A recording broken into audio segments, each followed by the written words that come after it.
జగన్ మీద హత్యా ప్రయత్నం కేసులో నిందితుడైన శ్రీనివాస్ ఓ పక్కన జైల్లో ఉన్నాడు, విశాఖ జైల్లో. తను తొందరగా జగన్ వచ్చి సాక్ష్యం చెప్పాలంటూ ఓవైపున నిరాహార దీక్ష చేస్తున్నాడు. వాళ్ళ అమ్మ దీక్షని నిన్న భగ్నం చేశారు పోలీసులు. అతను దీక్ష చేయట్లేదు, ఆహారం తీసుకుంటున్నాడని ఓవైపున జైలు అధికారులు, లేదు అతను చేస్తున్నాడంటూ ఐక్య కార్యాచరణ సమితి పేరుతో ఏర్పడినటువంటి వర్గం ప్రొజెక్ట్ చేస్తున్నారు.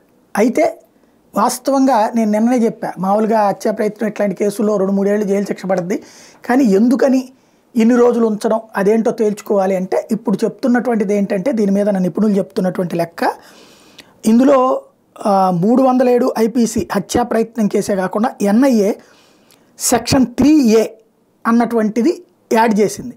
అది offence at airport of suppression of unlawful activities against safety of civil aviation act 1982.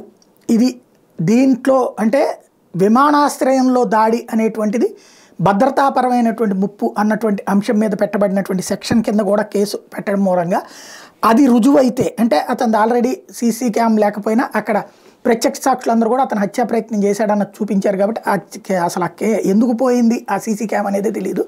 ఇప్పుడు అందులో లెక్క ప్రకారం ఇతన్ని సెక్షన్ 3A కిందన కూడా పెట్టారు కాబట్టి యావజ్జీవ కారాగార శిక్ష పడే అవకాశం ఉంది కాబట్టినే కోర్టులు కూడా ఇందులో జోక్యం చేసుకోవట్లేదని చెప్తున్నారు.